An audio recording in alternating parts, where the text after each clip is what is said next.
Bom dia. Então, nesse exercício, a gente tem uma barra AB que está conectada a uma outra barra BC, ok? Essa barra AB, ela gira no sentido anti-horário com uma certa velocidade angular e aceleração angular.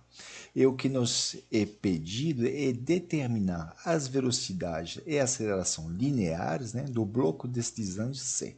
Tá bom? Então, esse exercício é interessante porque, além de ter uma velocidade angular, a gente tem uma aceleração angular. Então, a primeira coisa que a gente vai ter que fazer é determinar, né, analisar as velocidades, para em seguida analisar as acelerações. E nesse tipo de movimento vinculado, né, você vê que essas duas barras elas são articuladas nesse ponto B. A gente sabe que essas duas barras, justamente nesta articulação, elas vão compartilhar a mesma velocidade e aceleração linear, porque é daquele ponto. Tá bom? Então, o que a gente vai ter que fazer? A gente vai ter que primeiro encontrar a velocidade e a aceleração linear daquele ponto para passar essa informação de uma barra para outra. Tá bom? Mas qual das duas começar a analisar?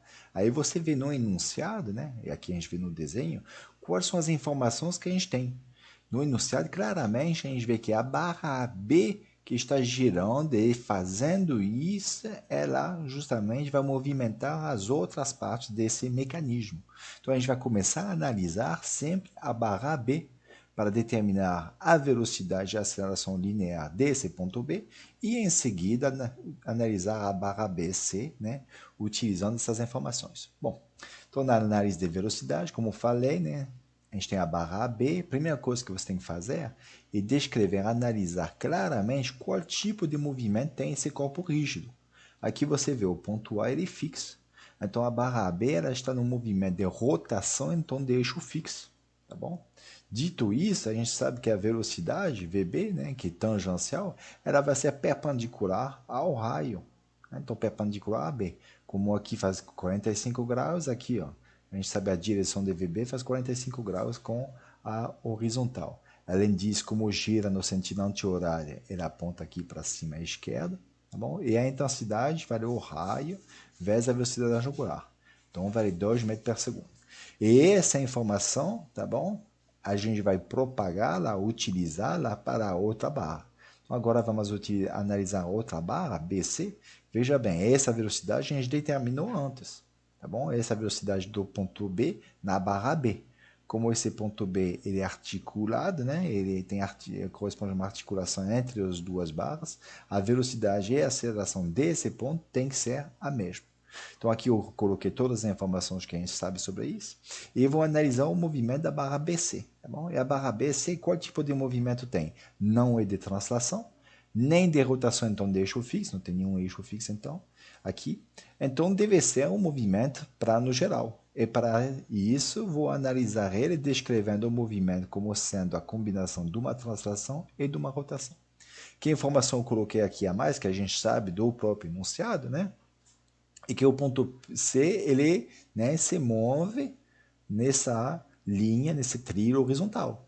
Então, necessariamente, a velocidade tem que ter a direção horizontal, né? Eu apontei para a esquerda porque, né, pelo próprio movimento, a gente espera que seja para a esquerda, mas a gente poderia não colocar e encontrar o resultado. Bom, então eu vou analisar agora esses dois movimentos, né? Botei a rotação em torno do ponto B, porque a gente tem essa informação. Então, aqui no movimento de translação, todos os pontos têm a mesma velocidade, a velocidade do ponto B, né, que é representada aqui no ponto C, porque é aqui que a gente vai analisar o que está acontecendo. Né? Aí a direção, aqui ela faz 45 graus, ela vai para cima, a gente sabe que vale 2 metros por segundo. Agora, a gente tem aqui ó, a rotação em torno do ponto B. Né? Aí eu botei aqui o sentido da velocidade angular da barra ABC. Com esse sentido, né, a velocidade aqui ó, tem um movimento de rotação, então ela é direção perpendicular ao raio, ok? Então 90 graus com a barra BC, portanto aqui 30 graus com horizontal, e aponto nesse sentido, né, porque aqui eu supus que está girando assim. E a gente sabe que essa velocidade, né, ela vale o raio, que aqui é 1, vezes a velocidade angular. Então a gente vai juntar essas informações, né, sabendo que essa velocidade do ponto C, VC, vai ser igual, né, à soma desses dois vetores, VB mais VC em relação a B. E como a gente tem três vetores, vou utilizar, né, o triângulo dos vetores, representei aqui, ó, VC igual a VB mais VC em relação a B. Eu preenchi os ângulos, aqui a gente tinha 45 graus, aqui ó, 30 graus, então aqui 105.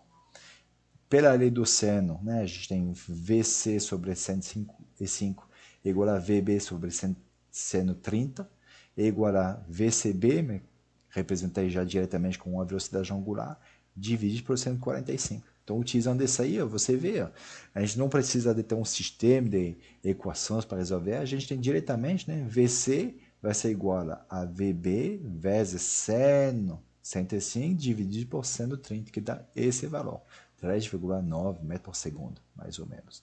E, além disso, eu obtenho a velocidade angular, né, que vale 145 dividido por 130 vezes VB, que tem esse aí. A gente sabe que essa velocidade angular vai ser importante para a próxima etapa.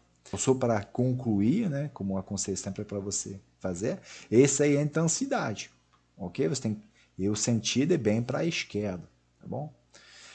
Então agora vamos na próxima etapa, que vai ser a análise das acelerações, né? O procedimento é o mesmo. Primeiro vou analisar, né, a barra B, porque é dela que eu tenho todas as informações da cinemática. Tem um movimento de rotação com velocidade angular e aceleração angular.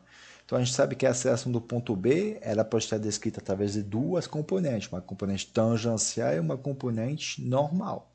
E nesse caso, como nenhum desses termos, né, nenhuma dessas grandezas angulares é nula, a aceleração do ponto B vai ter essas duas componentes mesmo. Tá bom?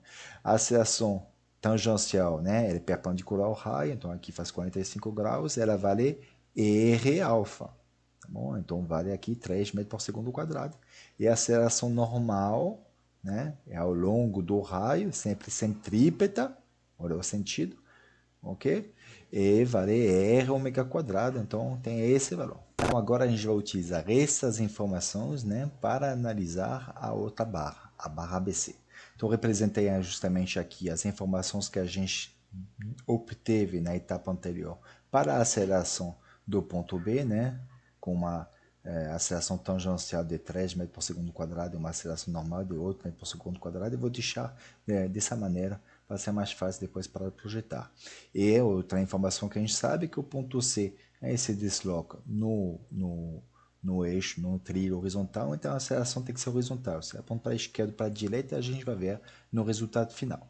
Como o movimento da barra é um movimento plano geral, a gente descreve ela de maneira similar ao análise da velocidade, né? Utilizando uma combinação de translação e de rotação. Então, eu vou representar agora as duas etapas, né, com as suas características. Então, na translação vai ser exatamente a mesma aceleração que do ponto B, isso eu representei aqui, né? Então, com essas direções, 45 graus para cima e para baixo aqui, nesse caso. E, no caso da rotação, né, o ponto C, em relação ao ponto B, sua aceleração pode ter duas componentes, uma tangencial e uma normal. Tá bom?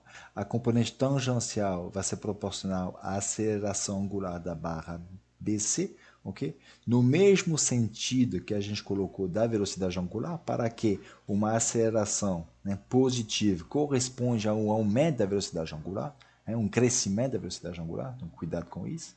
Bom, e com esse sentido, a aceleração tangencial aponta para cá.